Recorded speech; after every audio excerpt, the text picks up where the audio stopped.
नमस्कार दोस्तों, welcome back to our channel friends. मैं आप सबका अपने चैनल स्टॉक्स फॉर लाइफ पे बहुत स्वागत करता हूं। Welcome to STFL family. DFL members, बात की जाए आज एक ऐसा मैं मिड कैप के बारे में डिस्कस करने वाला हूं जिसमें आने वाले कुछ सालों में गजब की ग्रोथ पोटेंशियल दिखाई पड़ती है और दोस्तों स्टॉक में आपको बहुत ही अच्छा घुसने का मौका मिल रहा है। सबसे पहले दोस्तों जो वीडियो बनाने का ऑब्जेक्टिव है वो सुन लीजिए।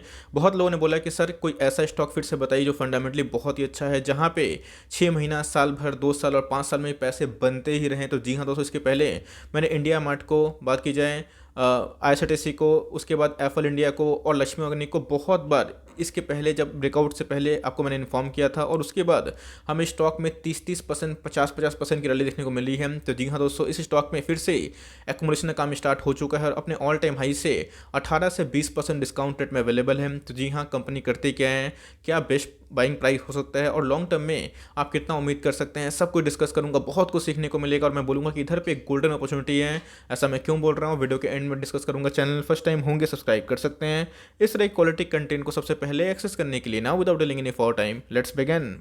मैं हमेशा एक ही बात मानता हूँ, कोई भी स्टॉक के प्राइस से पहले उसके बिजनेस में क्या मोमेंटम हो रहा है ये देखना बहुत ही इंपॉर्टेंट है। दोस्तों मेरा हमेशा से एक लाइन आप पकड़ लीजिए, जहाँ पे अगर आप देखें फंडामेंटल सेल्स सही होंगे और जहाँ पे प्रॉफिट होंगे तो भाई वो शेयर का प्राइस में वो रिफ्लेक्शन ज़रूर देखने को मिलेगा। अगर आप देखें तो सेल्स नहीं तो प्रॉफिट नहीं, प्रॉफिट नहीं तो फंडामेंटल नहीं। सेल्स की बात की जाए अगर आप देखें तो कंपनी बहुत ही तेज़ी से अपने ग्रोथ को डिमॉन्स्ट्रेट कर रही है। अगर आप देखें प्रॉफिट में भी इसके पूरा ग्रोथ विजिबल दिखाई पड़ रहा है। ध्यान रखिएगा दोस्तों, 2020 और 2021 कोविड का ईयर था और इसके जो इंडस्ट्री के वैसे बहुत सारे शेयर्स थे जो लॉस में आना स्टार्ट कर दिए थे, लेकिन इसके बावजूद भी इसके अंदर प्रॉफिट और ग्रोथ हमें पूरा विजिबल दिखाई पड़ रहा है। और मेरे हिसाब से लॉन्ग टर्म में ये कंपनी और ही पोटेंशियल लगती है, बिकॉज बहुत सारे रिलीफ पैकेज अभी भी गवर्नमेंट इस सेक्टर पे दे रहे हैं और इधर पे गवर्नमेंट को अगर इकोनॉमी को ठीक करनी है तो इन सब कंपनीज पे गवर्नमेंट का बहुत ही फोकस होता है। तो मेरे हिसाब से गैस प्रीमियम की बात की जाए तो ऑफकोर्स महंगा थोड़ा स्टॉक है, लेकिन आपकी किस्मत को बदल सकता है। अगर आप इसको लॉन्ग टर्म होल्ड करें तो मुझे लगता है कि कंपनी आपको बहुत पैसे कमा के दे सकती है।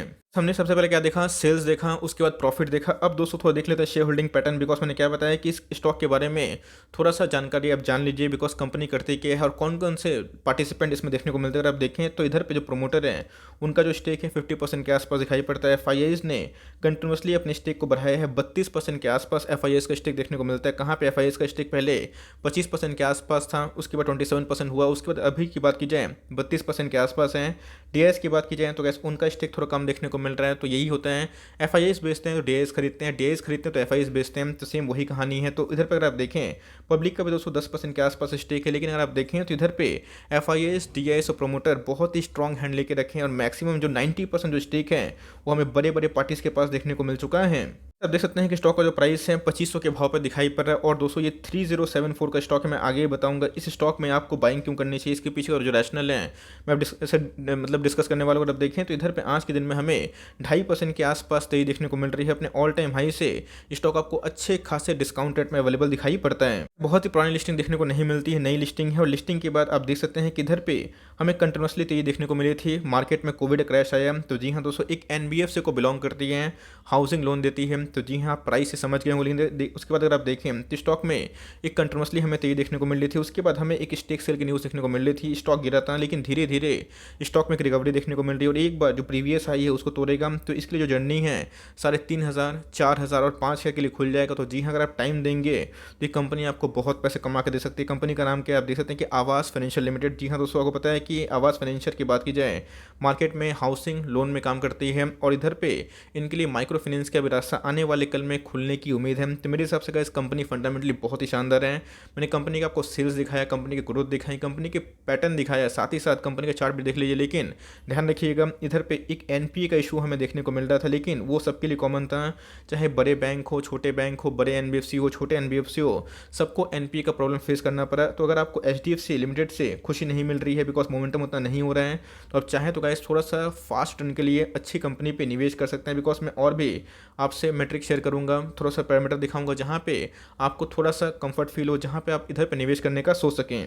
अगर आप वैल्यूएशंस देखें तो जी हाँ दोस्तों 67 के आसपास हमें दिखाई पड़ती है। प्राइस ट्रेंडिंग की बात की जाए तो ये अपने जो पीयर्स हैं उससे काफ़ी महंगे देखने को मिलती है। बट मैंने क्या बताया, कंपनी में ग्रोथ दिखाई पड़ती है। कंपनी का जो सीएजीआर है मैं आपको दिखाऊंगा आने वाले स्लाइड्स में, जहाँ पे बहुत एक्सपोनेंशियली ग्रोथ हो रहा है। मुझे लगता है हाउसिंग जो लोन है वो आने वाले कुछ सालों में और भी ज़्यादा बढ़ सकती है, बिकॉज गवर्नमेंट का हमेशा फोकस होता है कभी भी इकोनॉमिक ट्रबल में होती है तो उधर फाइनेंस सेक्टर को मजबूत किया जाए, जहाँ पे वो हाउसिंग लोन दे और हाउस बिकेंगे तो कैसे ऐसे बहुत सारे अदर जो बिजनेसेस हैं वो भी स्टैंड होंगे। इसीलिए कभी भी मार्केट में रिसेशन आता है, इकोनॉमिक प्रॉब्लम में होती है तो उधर पे कंस्ट्रक्शन में, रियल इस्टेट में गवर्नमेंट का बहुत फोकस होता है और उधर पे कंपनी गवर्नमेंट कोशिश भी करती है कि जितने बैंक्स और एनबीएफसी को खरीद किया जाए, जहाँ पे आपको बहुत ही सस्ते ब्याज दर पे वो पैसे प्रोवाइड करते रहें।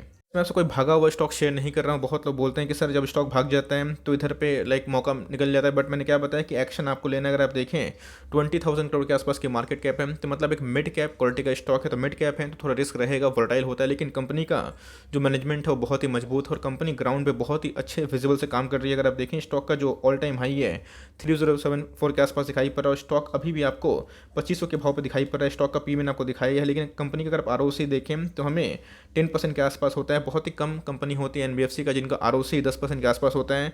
कंपनी का आरओई की बात की जाए तो 13% के आसपास, और कंपनी का फेस वैल्यू कितना है 10। तो आने वाले कल में अगर आप इसको लंबा होल्ड करेंगे तो हो सकता है इसकी कंपनी आपको स्प्लिट और बोनस देके भी रिवॉर्ड कर दें। मैं इसी के बारे में डिस्कस करते हैं। अगर आप देखें तो 5 साल में कंपनी का जो सेल्स ग्रोथ है वो बहुत ही तेज़ी से बढ़ता हुआ दिखाई पड़ रहा है, 42% के आसपास। 3 सालों में ये थोड़ा कम होता हुआ देखने को मिला है, क्योंकि कोविड की वजह से इनका जो रेशियो है थोड़ा सा खराब होता हुआ देखने को मिला है। लेकिन फिर भी कंपनी का जो प्रॉफिट मार्जिन है वो बहुत ही शानदार है। याद रखिएगा जितने भी छोटी कंपनी होते हैं उनमें एनपी का इशू ज़रूर होता है अगर बैंक वो एनबीएफसी से, लेकिन मेक श्योर कंपनी उसको कितना एफिशिएंटली कवर करती है। बिकॉज इसके पहले जब लॉकडाउन था तो बहुत लोगों ने अननेसेसरी मॉनिटरिंग का अवेल किया था, जहाँ पे उनको बैंक और एनबीएफसी के ऊपर बहुत स्ट्रेस देखने को मिला था। लेकिन हमेशा कोविड का केसेस नहीं रहेगा और एक बार कोविड रिकवरी होता है तो बैंक एनबीएफसी एक नया हाई लगाएंगे। याद रखिएगा निफ्टी की इस तेजी में भी बैंक एनबीएफसी ने पार्टिसिपेट नहीं किया है, तो लॉन्ग टर्म में इधर पर दोस्तों एक बहुत ही अच्छा दाव हो सकता है। कंपनी का जो आरओई है कंसिस्टेंट हमें डबल डिजिट में देखने को मिल चुका है।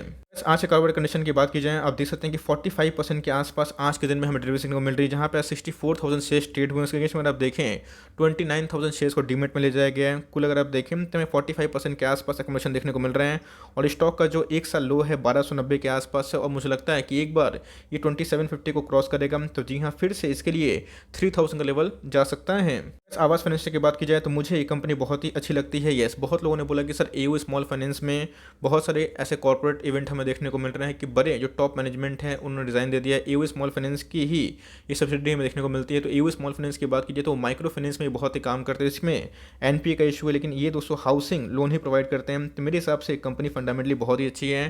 तो अगर आपको थोड़ा सा इशू होता है तो आप ना देख सकते हैं, बट कंपनी मुझे लगता है कि लॉन्ग टर्म रिवॉर्ड कर सकती है। इसके पहले अगर आप देखें तो कंपनी में हमें कंटिन्यूसली एक फॉल देखने को मिल रहा था, लेकिन उसके बाद हमें एक ट्रेंड रिवर्सल देखने को मिल रहा है। अगर ये इसको लेवल क्रॉस करता है तो जी हाँ दोस्तों हमें एक गजब का ब्रेकआउट दिखा सकता है। बिकॉज अगर आप देखें टेक्निकली अभी भी स्टॉक काफ़ी ओवरसोल्ड जोन के आसपास दिखाई पड़ रहे हैं।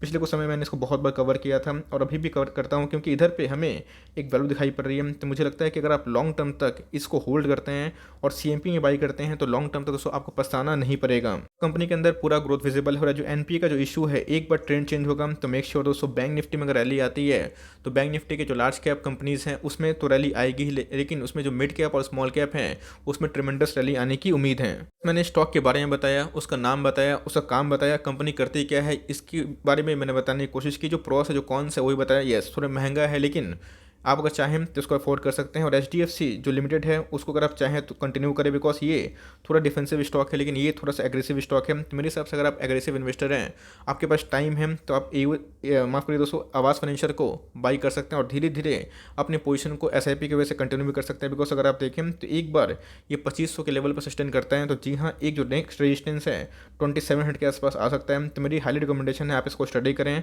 आपको ठीक लगता है तो कंटिन्यू कर सकते हैं। लिए हुए हैं तो एक ही बात बोलूँगा मैं, hold and continue, because company fundamentally बहुत ही शानदार है। आई होप मेरा एफर्ट आपको अच्छा लगा। वीडियो अच्छी लगी तो लाइक कर दीजिएगा, चैनल फर्स्ट टाइम होंगे तो याद से सब्सक्राइब करना भूलिएगा। फर्दर कोई डाउट है उसको ड्रॉप कर सकते हैं, कुछ रिव्यू चाहिए उसका नाम ड्रॉप करना भूलिएगा। I would love to make a video on your demand. Guys मिलते हैं जल्दी ही, तब तक के लिए bye. Thanks for watching friends, God bless you all.